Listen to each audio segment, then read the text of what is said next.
The Monday morning debrief is back. Welcome to Moments That Mattered after round 6 here in the Hungry Jacks NBL.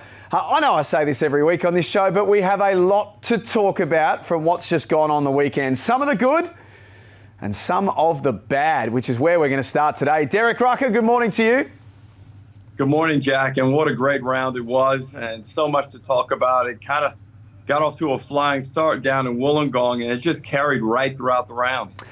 Let's talk about what you saw yesterday at Kudos Bank Arena between the Kings and New Zealand. In one weekend, the Kings have lost to a Bryce Cottonless Perth and now a New Zealand team who have been here, there and everywhere.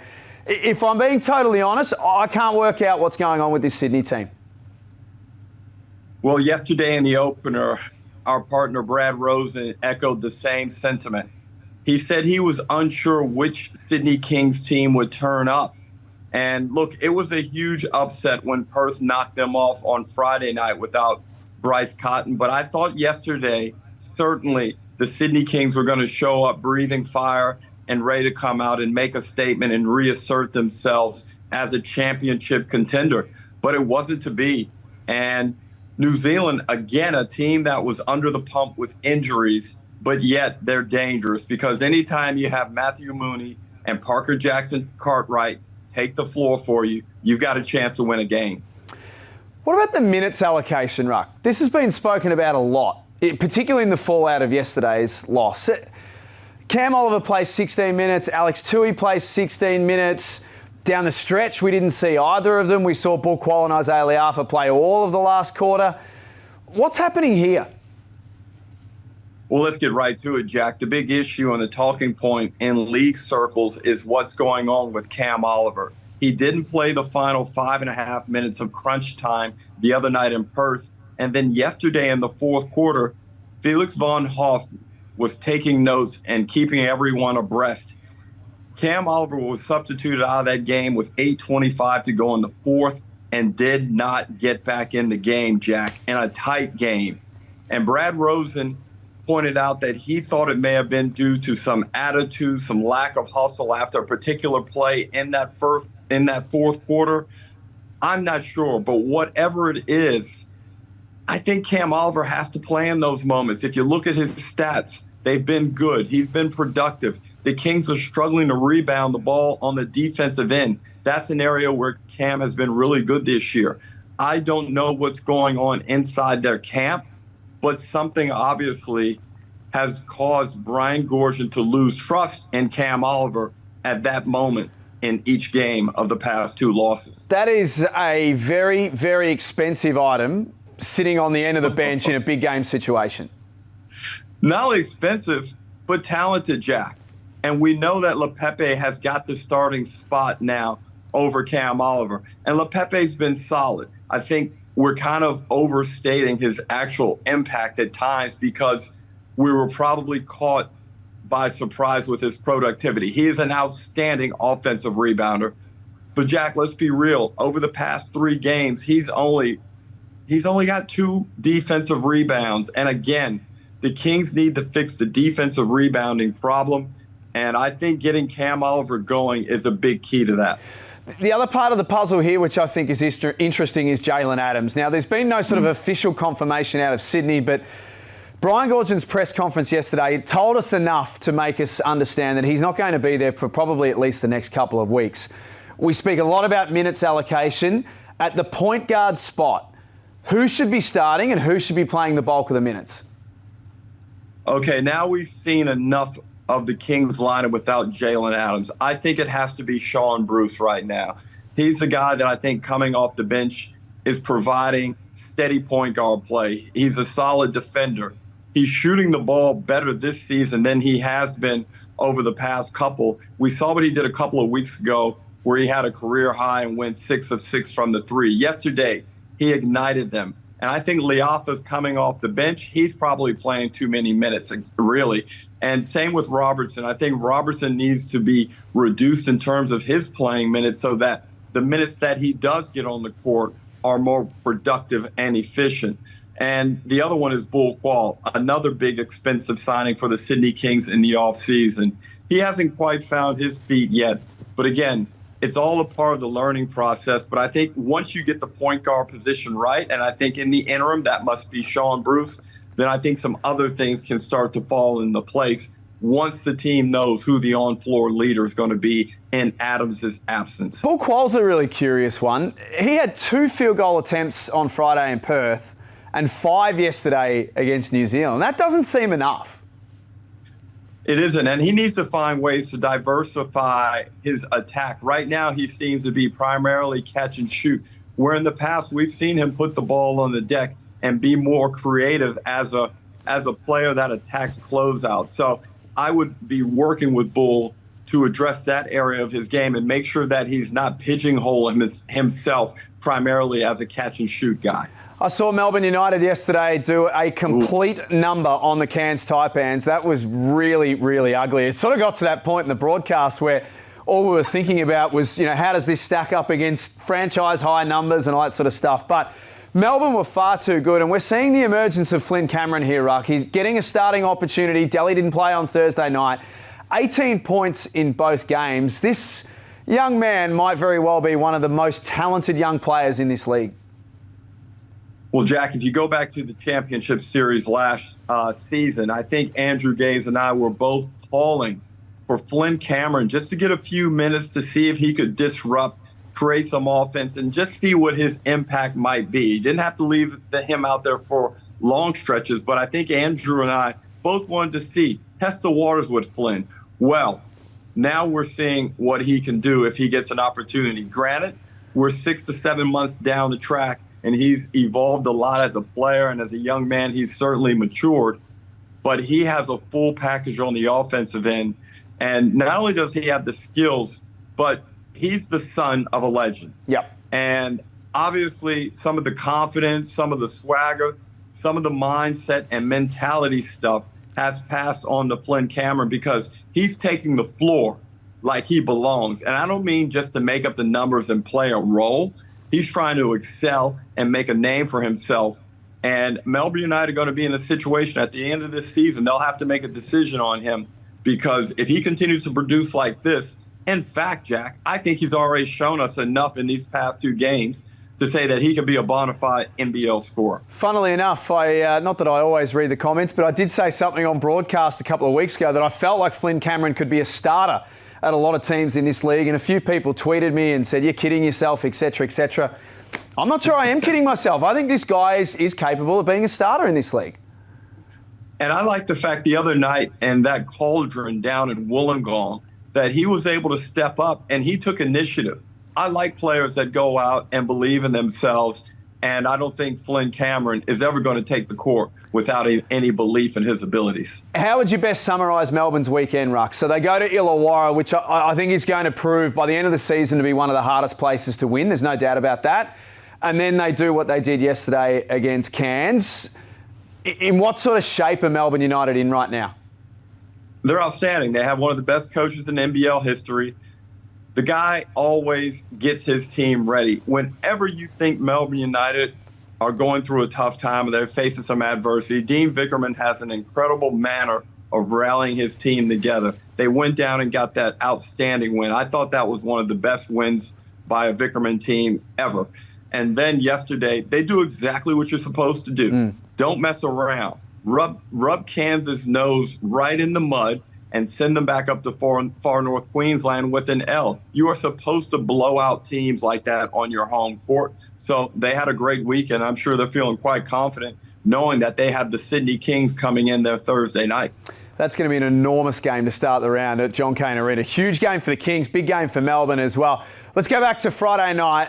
I think once we got the commitment from Montrezl Harrell to be here for the remainder of the season, I think everyone was excited about that for obvious reasons. But did you think so quickly we'd be talking about him being a potential MVP of this league?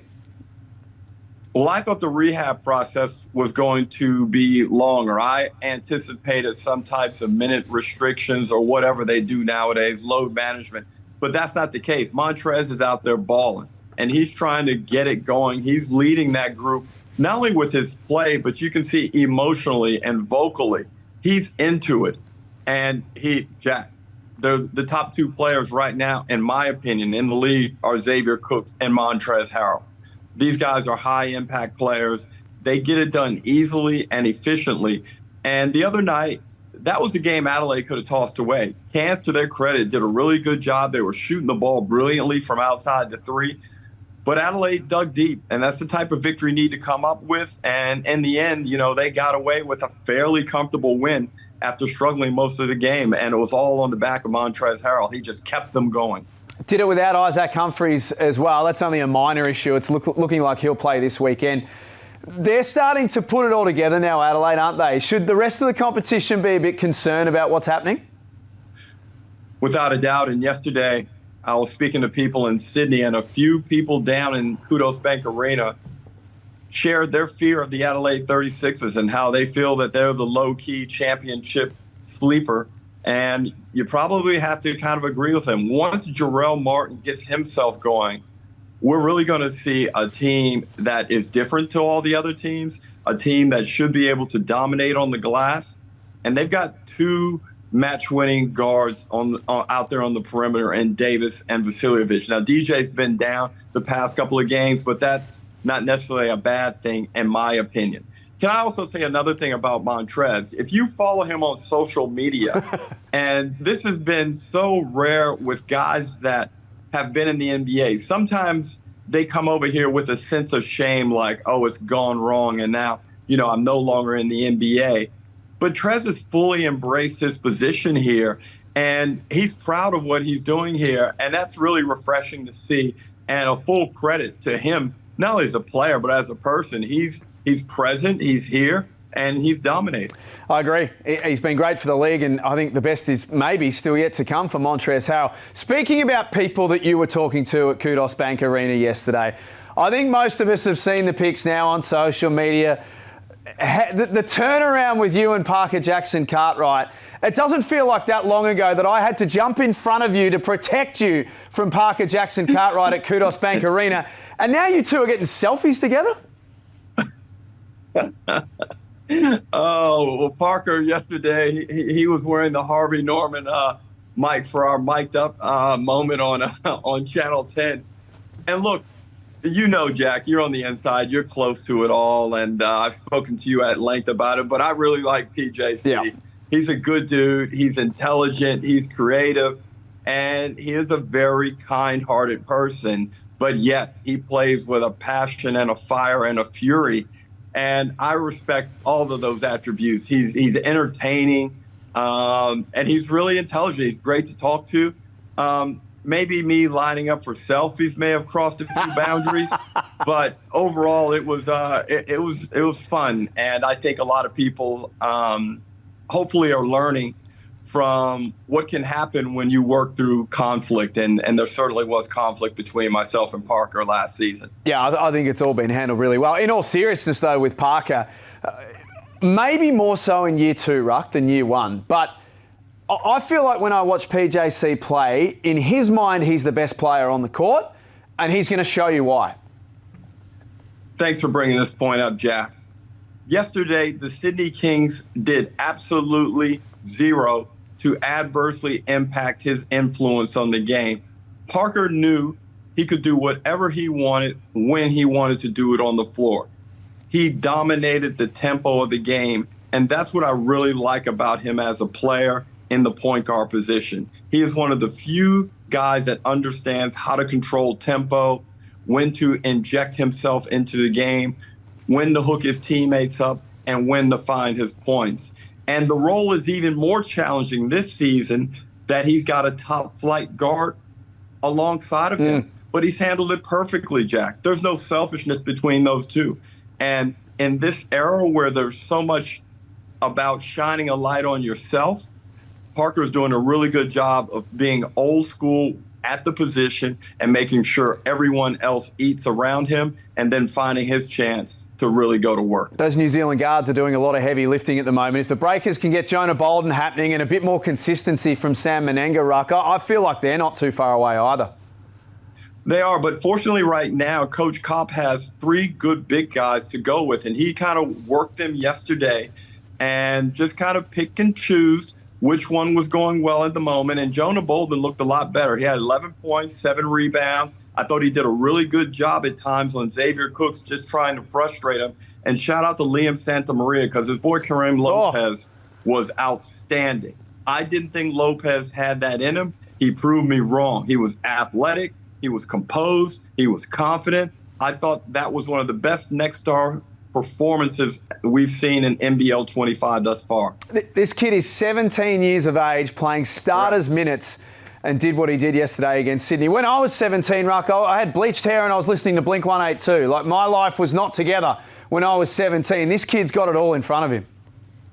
Yeah, it was a great performance, and let's just hope that he can stay healthy and continue to show scouts what he's capable of doing, given the quality minutes. Illawarra, professional response on Saturday. They had their hearts broken. There's still a bit to play out with Justin Tatum and what went on after the game, but they could have very easily dragged their bottom lip when they came to Melbourne on Saturday to play the Phoenix. Instead, without Trey Kell, they did the complete opposite. They put their heads down and they got to work.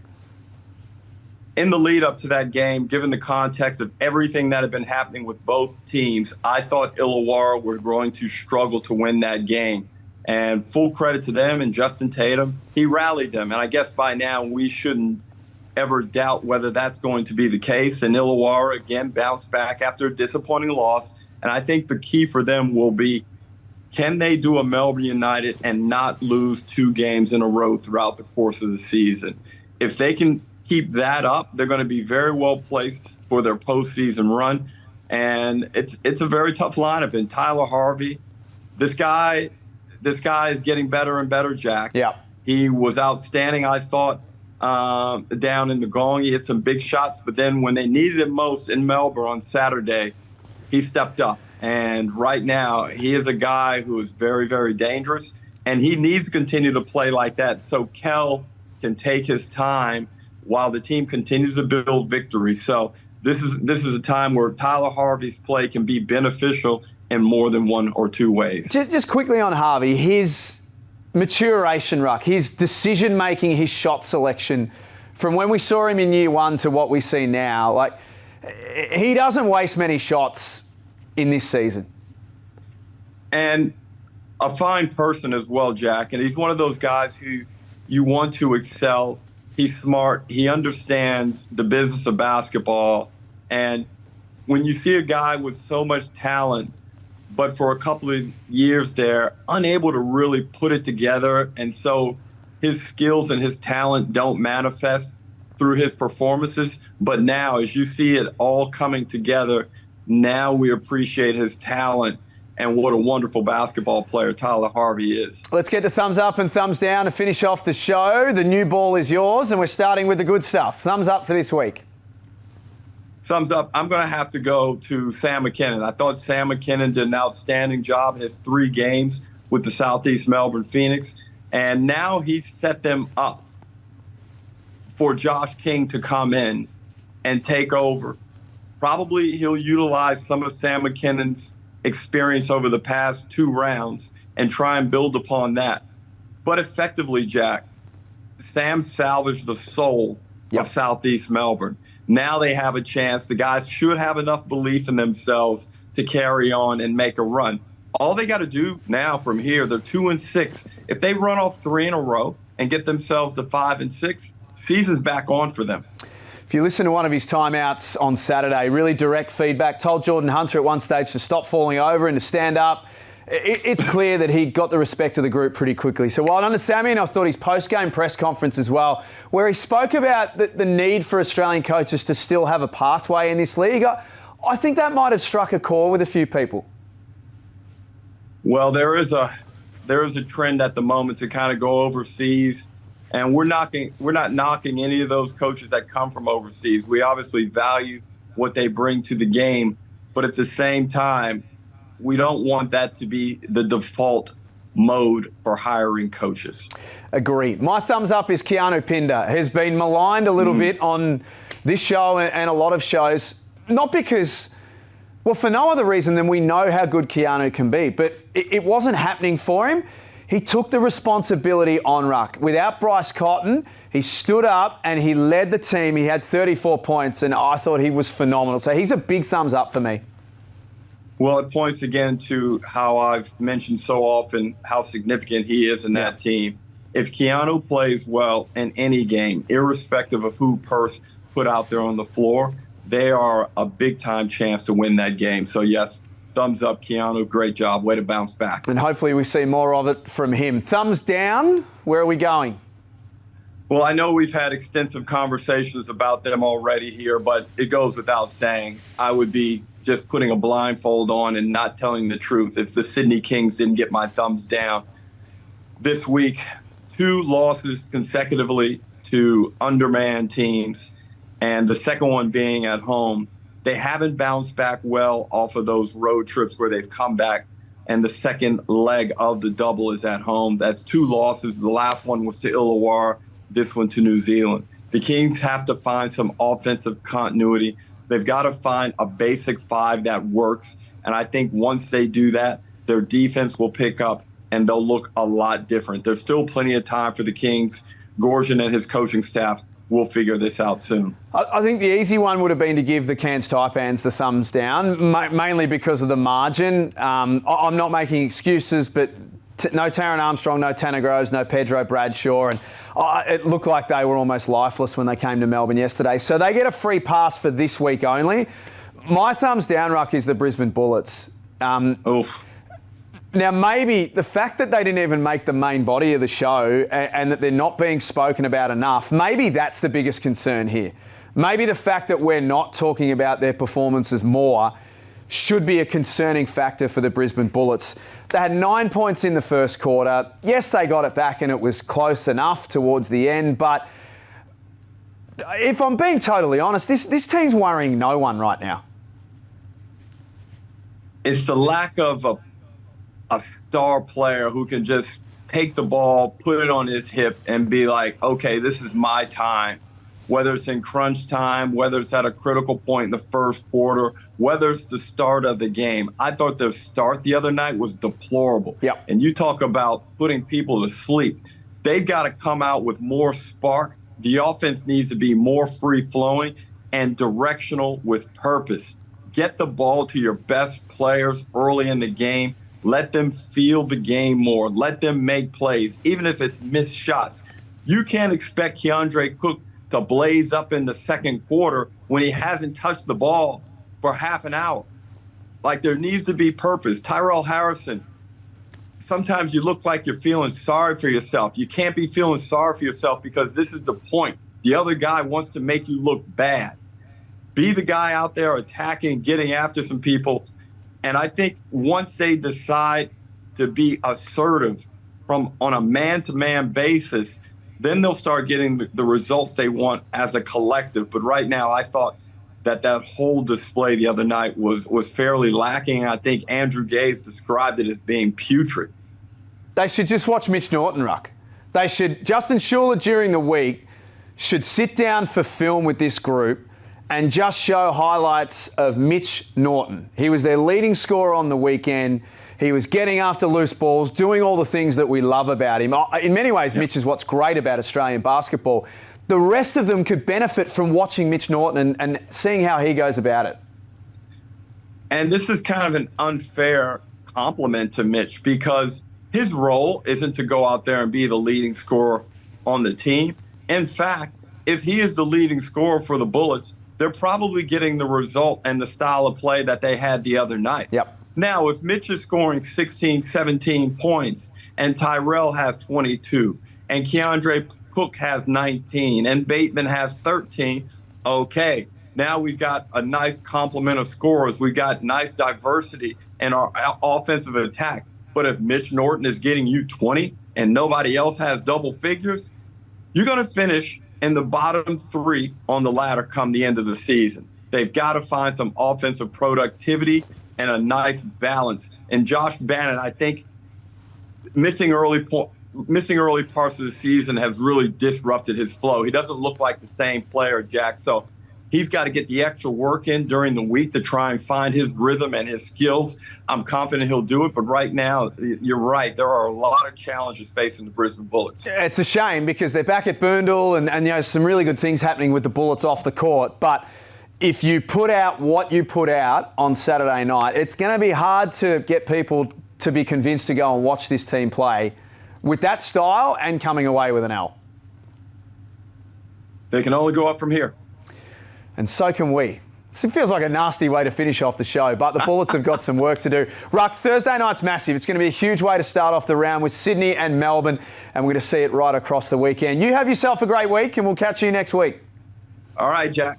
Thanks for being with us on Moments That Matter. Of course, don't forget you can stay up to date right throughout the week at nbl.com.au and the NBL app.